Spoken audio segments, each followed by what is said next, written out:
का कलू ह एक बेर औरी कहबू। कैसन मरद से शादी कइले बारी रे भौजी, तोर मर्दा पलंग के नीचे भुइया हक देता। ए हमर मेहरारू झुलुआ पर बैठ के बड़ा मजा लेता रू हो, हेपरो बैठ के मजा ले लो। गोरे गोरे देहिया पर पियर फराक पगला देले बा, गोरे गोरे देहिया पर पियर फराक पगला देले बा। ए बुलेट भैया ऐसन माले बिया केहू देखी नु पागल हो जाई।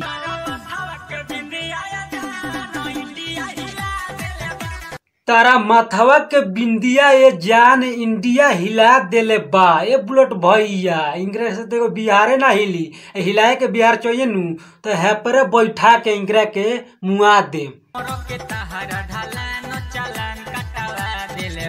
ये 76 मैडम के कमर पर जब चालान कटता तो एकरा जुगाड़ो पर तो चालान कटत होई। मैडम तू अपने चोलिया के कमे हिलाव ना तो तेरा चोलिया के हुक टूट जाए।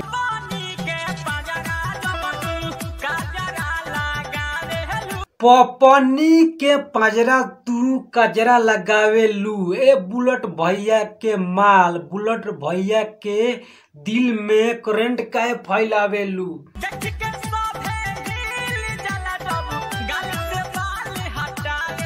ऐसन सामान्य बिया जे देखी नु है हिल जाई। एकरा आगे बुलेट भैया कहियन तारा माथवा के बिंदिया ये जान इंडिया हिला देले बा।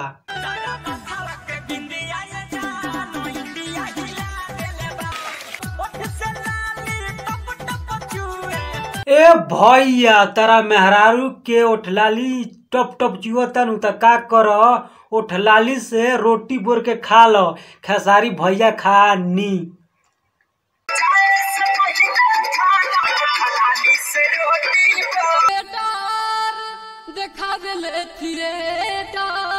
सबका से बेटर देखावलन थिएटर। ए मैडम ई तार गाना सुन के मजा आ गइल, तरा के गिफ्ट देवे के मन करता। तरा गिफ्ट कथी देतनी जानता रू? हई काछा देतनी, ले ला हई पहन ली ह। मने झटपट करता रे राजा जी, मन झटपट करता राजा जी। ए मैडम हई देखा तारू चप्पल मार के तार सामाने के फोड़ दे।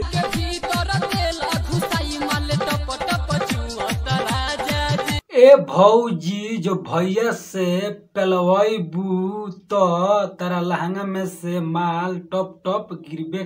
चढ़ी के हमारा छतिया के ऊपर, तहारा छतिया के ऊपर चढ़ के भैया का करेला बतैबू तनी।